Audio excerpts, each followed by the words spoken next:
पहाड़ से मैदान तक बदला है मौसम। ऊंची चोटियों पर बर्फबारी जारी, निचले इलाकों में बारिश होने के आसार।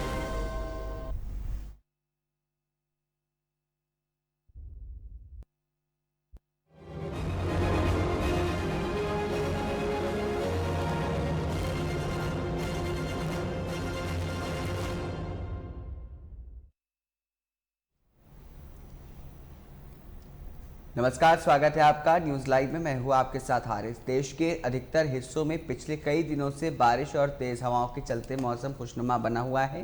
हालांकि कई राज्यों में बारिश के चलते किसानों को परेशानी भी झेलनी पड़ी है। मौसम विभाग की माने तो उत्तर भारत के राज्यों में एक बार फिर से मौसम बदल सकता है। उत्तराखंड के लिए मौसम विभाग ने येलो अलर्ट जारी किया है। IMD ने 3 व 4 अप्रैल के लिए बारिश का येलो अलर्ट जारी किया है। मौसम विभाग के निदेशक विक्रम सिंह ने उत्तरकाशी, रुद्रप्रयाग, चमोली, बागेश्वर व पिथौरागढ़ जिलों में हल्की से मध्यम बारिश की संभावना जताई है। साथ ही 3500 मीटर से ऊपर के क्षेत्रों में बर्फबारी की भविष्यवाणी की है। इस दौरान मैदानी इलाकों में भी ठंडी हवाएं चलने और बारिश को लेकर के पूर्वानुमान जारी है।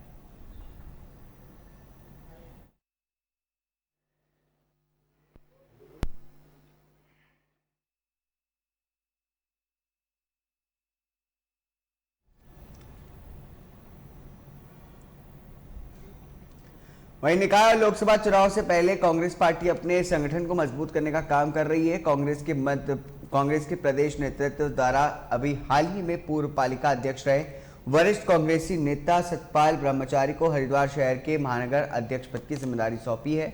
नई जिम्मेदारी मिलने के बाद सतपाल ब्रह्मचारी ने हरिद्वार में प्रेस कॉन्फ्रेंस की और कहा कि कांग्रेस पार्टी को संगठित करना और कांग्रेस की नीतियों के प्रचार प्रसार करना उनकी प्राथमिकता है। उन्होंने आरोप लगाया कि भाजपा सरकार के राज में रोजगार के अवसर समाप्त हो गए हैं और सरकार की इन्हीं जन विरोधी नीतियों के खिलाफ वो जनता को एकजुट करेंगे। गौरतलब है कि सतपाल ब्रह्मचारी ने प्रेस वार्ता के दौरान ज्वालापुर और बहादुराबाद ब्लॉक अध्यक्ष पद की घोषणा भी की है।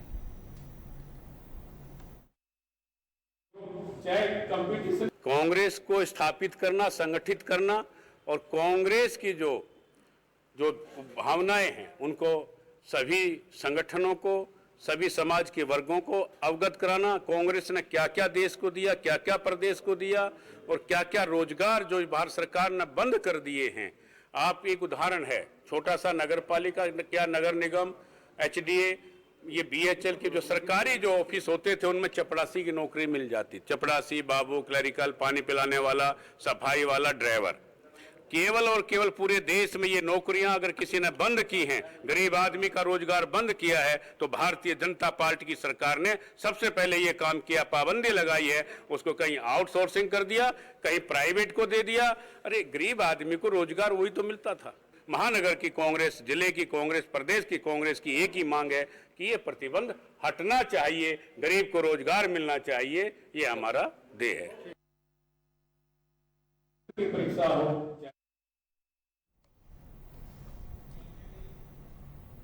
हरिद्वार के बहादुराबाद क्षेत्र में कांग्रेस कार्यकर्ताओं ने राहुल गांधी की सदस्यता रद्द हो जाने के संबंध में विरोध प्रकट करते हुए मशाल रैली निकाली। इस रैली में बहादुराबाद क्षेत्र के सैकड़ों से भी ज्यादा कांग्रेस कार्यकर्ता शामिल रहे। कांग्रेस युवा नेता लक्ष्य चौहान ने बताया कि जिस तरह से भाजपा सरकार में आम जनमानस महंगाई, भ्रष्टाचारी और तानाशाही रवैये से परेशान है, इसका असर आने वाले लोकसभा चुनाव में जनता भाजपा को चुनाव हरा करके जवाब देगी। सभी कांग्रेस कार्यकर्ताओं ने अपने अपने विचार रखते हुए भाजपा सरकार को कोसते हुए कहा कि भाजपा सरकार का तानाशाही रवैया बर्दाश्त नहीं किया जाएगा।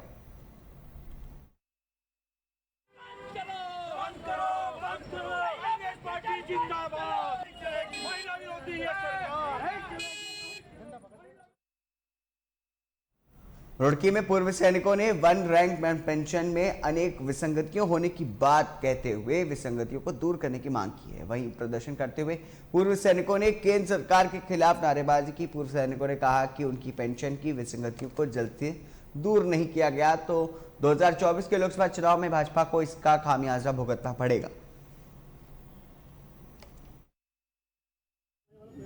हम लोग पूर्व सैनिक संगठन रुड़की, जो हमारे प्रधानमंत्री भारत सरकार ने हमारी वन रैंक पेंशन की जो हमारी मांगे काफ़ी पुरानी चली आ रही थी, तो उसके मांगों को लेकर धरना प्रदर्शन भी जंतर मंतर में चला था हमारे अफसर लोग और हमारे जवान लोग कंधे से कुल्ला मिलाकर चल रहे थे।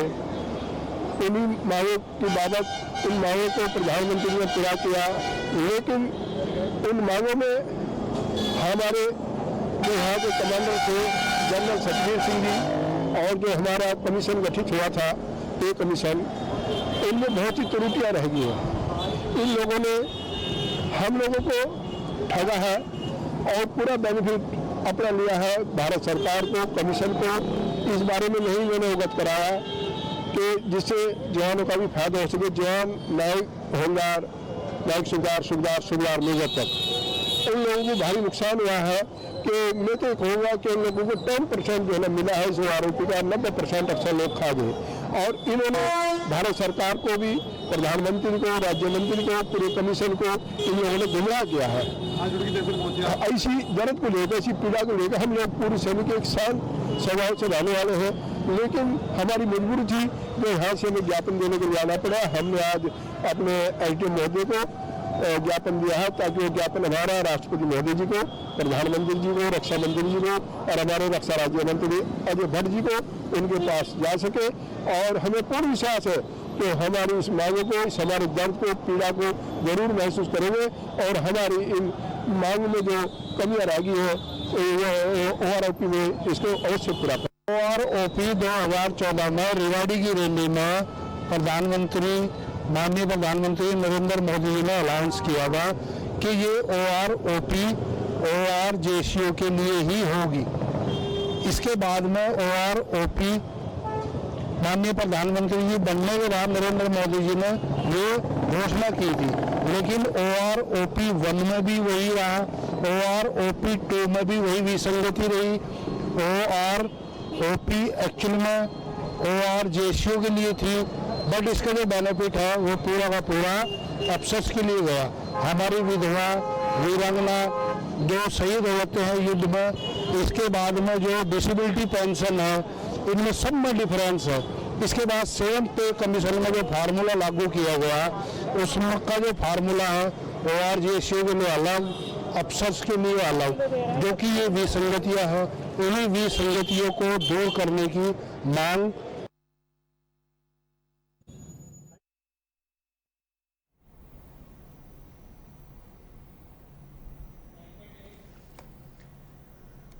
कुख्यात गैंगस्टर और बदमाश सुनील राठी का हवाला देकर के लाखों रुपए की रंगदारी मांगने का मामला सामने आया है। मध्य प्रदेश हरिद्वार निवासी अभिषेक भारद्वाज से 31/5 को फोन के माध्यम से 5 लाख रुपए की रंगदारी मांगी गई थी, जिसमें सागर नाम के व्यक्ति ने अधिवक्ता को फोन करके बदमाश कलीम और अन्य 5 आरोपियों की गैंगस्टर कोर्ट में पेशी के खर्चे के लिए रंगदारी मांगी।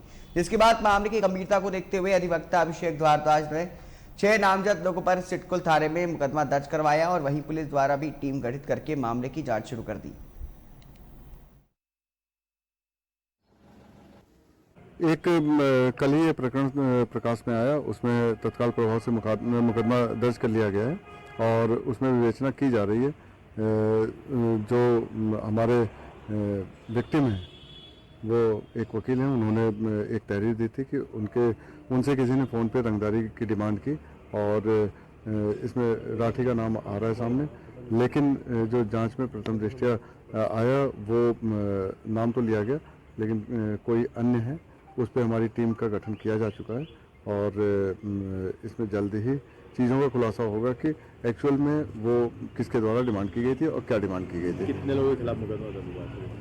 अभी तो इसमें जो नामजद दिए थे उस पे है और अन्य जो भी इसमें नंबर से फ़ोन किया गया था और डिमांड की गई थी, उस नंबर की भी डिटेल निकाली जा रही है। उस नंबर का प्रयोग किसके द्वारा किया गया इसकी जानकारी ली जा रही है। हमारे पास कुछ लीड्स भी मिली हुई हैं जिसमें हमारी टीम लगातार काम कर रही है। जल्द ही इसमें पूरे मैटर का खुलासा किया जाएगा कि इसमें एक्चुअल में कौन था जो नाम लेके और इस कार्य को अंजाम दिया। सर किसके नाम पे मांगी जा रही है? कौन है सर? ये राठी के नाम पे मांगी गई।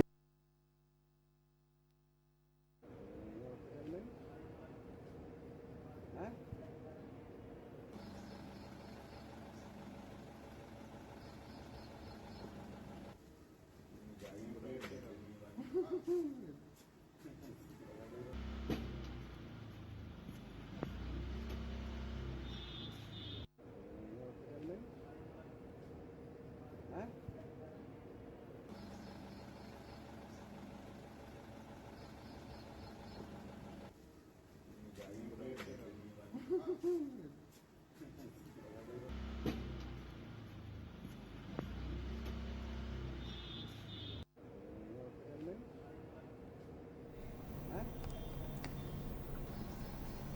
हरिद्वार में भीड़ पूर्व सैनिक संगठन द्वारा रोशनाबाद कलेक्ट्रेट भवन पर अपनी मांगों को लेकर के सैकड़ों पूर्व सैनिकों ने एसडीएम के माध्यम से राष्ट्रपति और प्रधानमंत्री को ज्ञापन भेजा।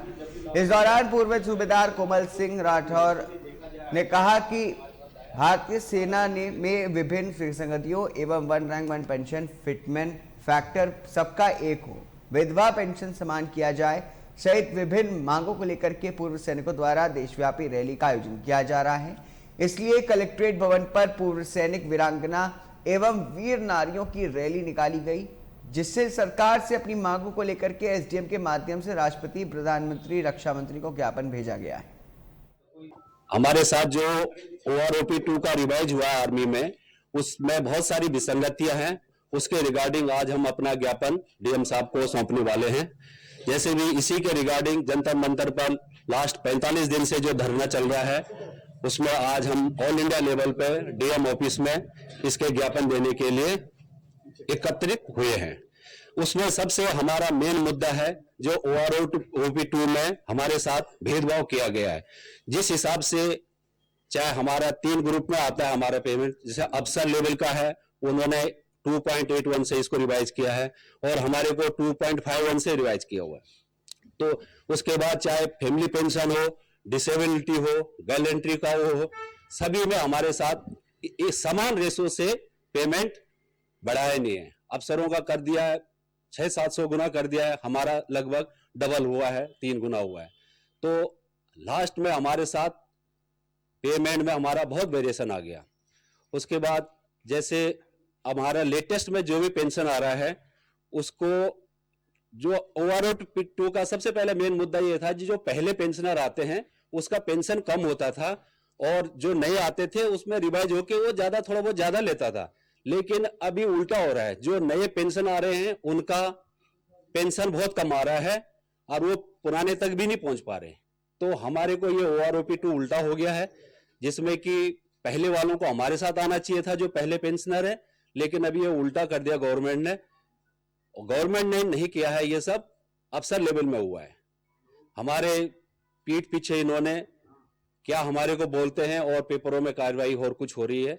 तो अब मांग जो OROP 2 का जिस रेशो से बढ़ना चाहिए, अफसर लेवल का तो बढ़ा के करा हुआ इन्होंने 2.81 में किया हुआ है और हमारे 2.51 में किया हुआ है, जिससे हमारे सैलरी में कोई फायदा नहीं हुआ है। और हमारे से जो हम अभी लेटेस्ट आए हैं, हमारे से पहले वाले ज्यादा ले रहे हैं। का मेन मुद्दा ये था कि जो पुराने फौजी आते हैं उनका पेंशन कम उसी हिसाब से होता था, अब जो नए आ रहे हैं तो थोड़ा बहुत बढ़ जाता था। तो OROP 2 का मतलब यही था कि जो पहले पेंशन आ रहे हैं उनको हमारे बराबर करा जाए जो लेटेस्ट आ रहे हैं। लेकिन अभी ऑन ग्राउंड में ये हो रहा है कि जो अभी लेटेस्ट पेंशनर है उसका कम हो रहा है। और उसके बाद जब OROP का रिवाइज हो रहा है तो हम पहले वालों के तक भी नहीं पहुंच पा रहे हैं और कोई फायदा नहीं हो रहा है।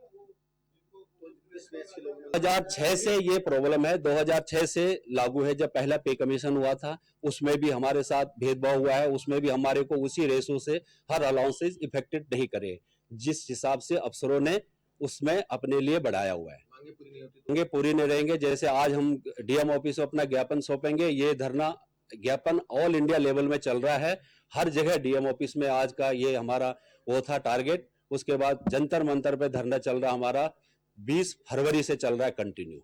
तो अभी हम वहां भी गए थे, बीच में 12 मार्च को हम जंतर मंतर में भी गए थे हरिद्वार से, और अभी भी इन फ्यूचर भी हम अपना बड़ा प्लान बनाने का विचार है। तो चुनाव द्वारा के बूथ में सैनिक है, वो बूथ काफी लोग आए थे यहाँ पे अपने रक्षा पेंशन को वृद्धि को लेकर। उनका यह कहना है कि कुछ लोग का हो गया, कुछ लोग का हो नहीं पाया है, और पूरा भारतवर्ष में उनका दिल्ली में धरना प्रदर्शन चल रहा है और जिले स्तर पर भी वो लोग ज्ञापन के माध्यम से अपनी बात को रखना चाह रहे हैं। तो हम इसको संबंधित विभाग को हम भेजेंगे।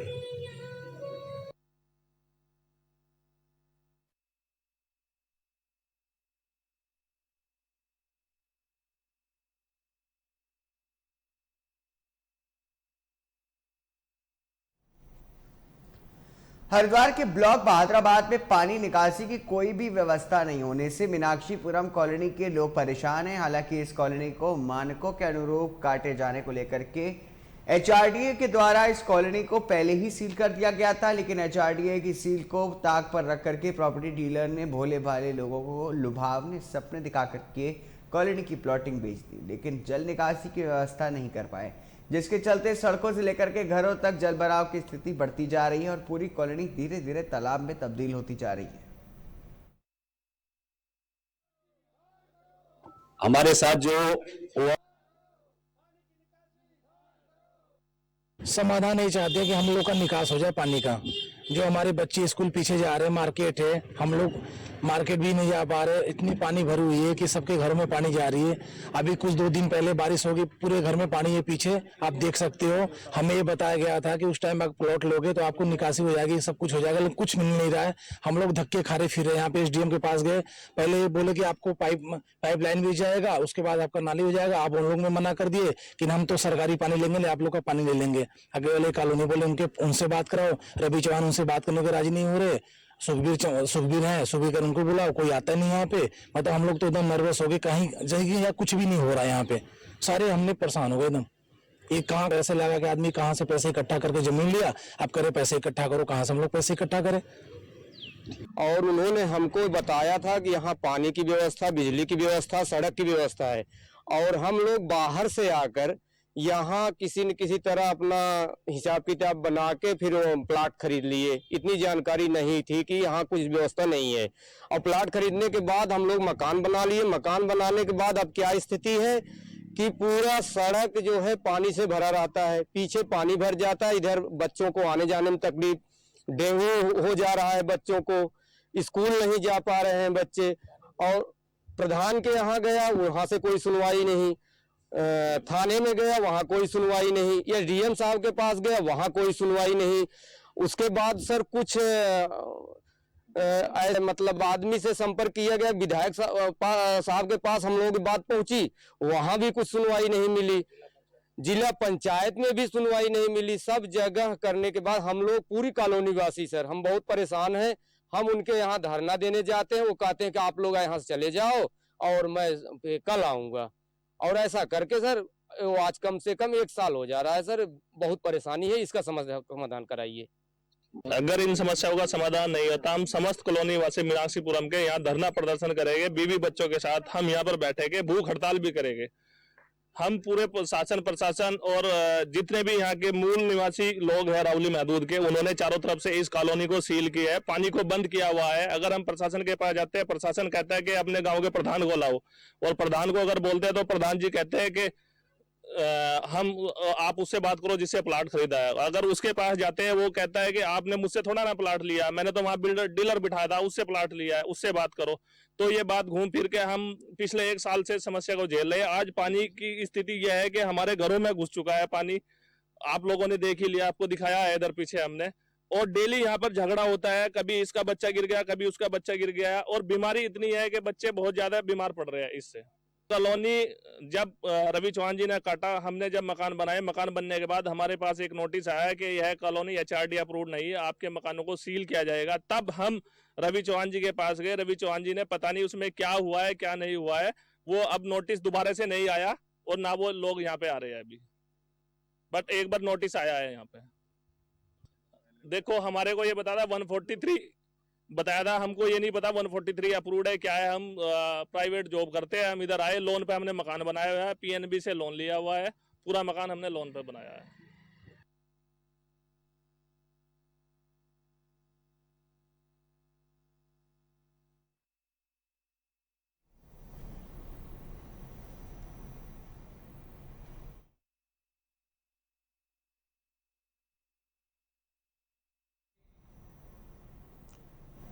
हल्द्वानी पहुंचे केंद्रीय पर्यटन राज्य मंत्री अजय भट्ट ने गौलापुर में प्रस्तावित बायोडायवर्सिटी पार्क का स्थलीय निरीक्षण किया और वन विभाग के अधिकारियों से निर्माण संबंधी पूरी जानकारी ली।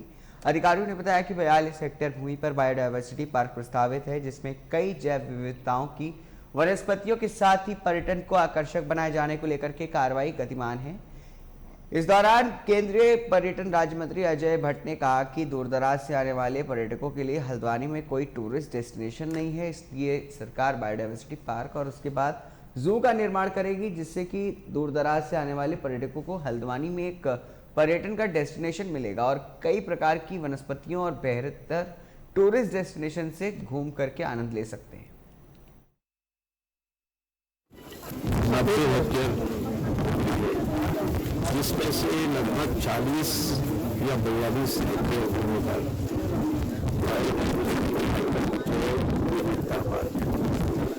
बनाने की योजना चल रही है। इसमें माननीय मुख्यमंत्री जी ने भी कहा है और हम सभी लोग लंबे समय से इसमें प्रयत्नशील हैं। धनराशि राज्य सरकार, केंद्र सरकार जहाँ से भी होंगे हम उसको लाने का इंतजाम कर रहे हैं, कोशिश कर रहे हैं। अगर ये बन जाता है तो ये हल्द्वानी के लिए एक बहुत ही स्थायी डेस्टिनेशन होगा। अभी तक ऐसी जगह कहीं नहीं है कि कहीं हम घूमने जाएं, विभिन्न चीज़ों को देखें, अपने परिवार के साथ जाएं। आप देखेंगे कोई दिल्ली से भी आता है तो सीधा नैनीताल जाएगा, बीच में कहीं पर अगर उसको रुकना है कोई चीज़ देखनी है, ऐसा है नहीं। एक यूनिक चीज़ होगी, सब लोग इसे देखने के लिए आएंगे। एक थोड़ा बहुत टिकट जैसा भी लगता है उसमें, तो पूरा परिवार आएगा जिसके अंदर बहुत सारी ऐसी चीज़ें बनेंगी जो हमारे लिए ज्ञानवर्धक होंगी। और इसमें हम लाइट एंड साउंड से लेकर सभी चीज़ें होंगी, झरने होंगे, विभिन्न प्रकार की वनस्पतियाँ होंगी, यानी कि जैव विविधता की जितने भी इसमें इंग्रेडिएंट्स होते हैं वो सारी चीज़ें इसमें होंगी, ऐसा विचार चल रहा है। इस पे फॉरेस्ट के जो यहाँ के चीफ है, कुमाऊं के चीफ समेत उनकी पूरी टीम भी है, वो यहाँ पर लगातार दौरा कर रहे हैं, हम लोग लगातार देख रहे हैं। पूर्व में भी हमारी इसमें बैठकें हुई हैं और इसके बगल में 300 से ज़्यादा, फिर इतनी जमीन है 300 हेक्टेयर से ज़्यादा, तो उसमें जू बनाने का यानी चिड़ियाघर बनाने की योजना है। ये पहले मूर्त रूप ले ले तो उसके लिए थोड़ा सेंट्रल गवर्नमेंट और हमारी यहाँ उत्तराखंड गवर्नमेंट के बीच में कुछ मुद्दों पर चर्चा होनी है, तो उसके लिए भी एक बड़ा अमाउंट चाहिए, उसमें कोई दिक्कत नहीं होगी। फिर यहाँ पर विभिन्न प्रजातियों के टाइगर होंगे, उसके अंदर घूम सकेंगे और एक टूरिस्ट डेस्टिनेशन हमारी बन सकती है। अभी हम लोग ये भी कह रहे हैं कि सस्टेनेबल टूरिज्म होना चाहिए हमारे पास, तो ये पक्का स्थान हो जाएगा, स्थायी स्थान हो जाएगा हमारा। जो गवर्नमेंट का अभी प्रपोजल है, जो हमारा पहले से स्वदेश दर्शन 1.0 तो अब 2.0 हो गया है, तो उसको जो हम 2.0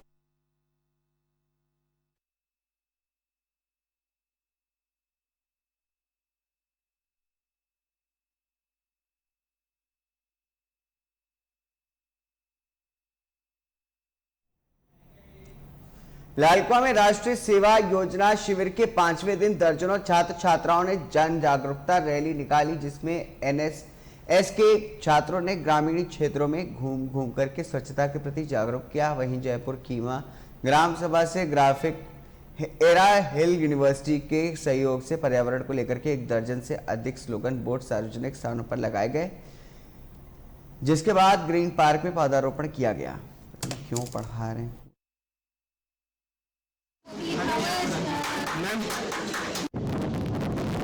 सेवा योजना का 7 दिवसीय विशेष कैंप चला। तो विशेष कैंप में हमने किया है वृक्षारोपण और पर्यावरण बचाओ।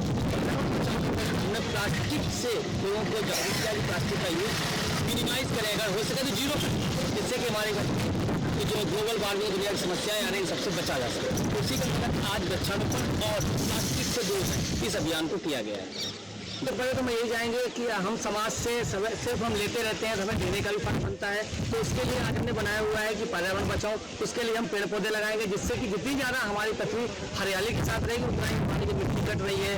थोड़ी देर अभी पता लगा कि मृदा का क्षरण, जितनी हम उपजाऊ मिट्टी बन नहीं पाते उससे 2 से 3 गुनी मिट्टी कट जाती है।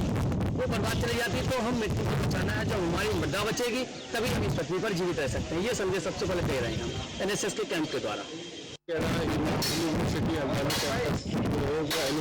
एनएसएस के विद्यार्थी हैं राष्ट्रीय सेवा योजना के अंतर्गत। तो इस ग्राम पंचायत में यहाँ पर 7 दिवसीय कैंप का आयोजन किया गया है, जिसमें विद्यार्थियों द्वारा प्रतिदिन यहाँ पर साफ सफाई, सुरक्षा का अभियान, स्वच्छता का अभियान, वृक्षारोपण का अभियान और कैसे लोगों को जागरूक करना है कि पॉलीथीन का उपयोग कैसे कम करें, इसके ऊपर यहाँ पर कार्यक्रम चलाए जा रहे हैं। जिसमें यहीं पर 7 दिन का आवासीय कैंप है, जिसमें ग्राम पंचायत के भवन में विद्यार्थी यहाँ पर रात में विश्राम भी करते हैं और दिन भर यहाँ एक्टिविटी करते हैं अलग अलग तरह की। और जागरूकता के पर्पज से हम पूरी ग्राम पंचायत में जगह जगह जो है हम बोर्ड के द्वारा लोगों को जागरूक करने का कार्य भी कर रहे हैं, जिसमें हम पर्यावरण को कैसे बचाया जाए, पॉलीथीन का उपयोग कैसे कम किया जाए और पर्यावरण की रक्षा के लिए हमें क्या क्या उपाय करने चाहिए, उनकी जागरूकता के ऊपर हम काम कर रहे हैं। पंचायत में ग्रेजुएट इंस्टीट्यूट के द्वारा एनएसएस का ये 7 दिवसीय प्रोग्राम है और इसमें बच्चे काफ़ी बढ़ चढ़ कर हिस्सा ले रहे हैं। आज 5वां दिन है और 5वें दिन में इन बच्चों ने प्लास्टिक का यूज़ नहीं करने के लिए बोर्ड लगवाए ग्राम पंचायत में, वृक्षारोपण किए पर्यावरण को बचाने के लिए, और आज यहाँ सफाई अभियान भी चल रहा है पंचायत घर में। तो बच्चे काफ़ी बढ़ चढ़ कर हिस्सा ले रहे हैं और समाज के लोगों को जागरूक कर रहे हैं यहाँ पे कि हमें प्लास्टिक यूज़ नहीं करना है और वृक्षारोपण करना है। तो काफ़ी जनता भी काफ़ी खुश है यहाँ पे बच्चों के उत्साह वर्धन करने के लिए। ये पेड़ पौधे लगाने से फिर हमारे पर्यावरण में यहाँ पे जो स्टोन क्रेशर है उनकी धूल वगैरह से काफ़ी निजात मिलेगी लोगों को। काफ़ी ग्रीन पार्क बना रखा है तो थोड़ी हरियाली होगी तो वैसे ही मन संतुष्ट होगा सबका।